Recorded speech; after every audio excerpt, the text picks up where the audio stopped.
شروع اللہ کا نام لے کر جو بڑا مہربان نہایت رحم والا ہے۔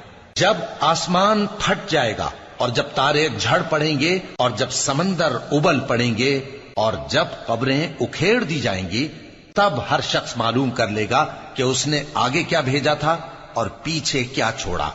اے انسان، تجھ کو اپنے رب کریم کے بارے میں کس چیز نے دھوکہ دیا؟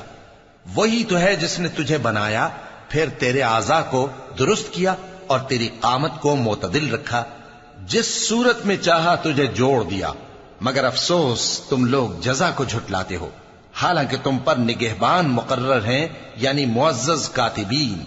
جو کچھ تم کرتے ہو وہ اسے جانتے ہیں۔ بے شک نیکوکار نعمتوں کی بہشت میں ہوں گے اور بدکردار دوزخ میں، یعنی جزا کے دن اس میں داخل ہوں گے اور اس سے چھپ نہیں سکیں گے۔ اور تمہیں کیا معلوم کہ جزا کا دن کیسا ہے؟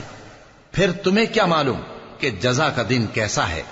جس روز کوئی کسی کے کچھ کام نہ آ سکے گا اور حکم اس روز اللہ ہی کا ہوگا۔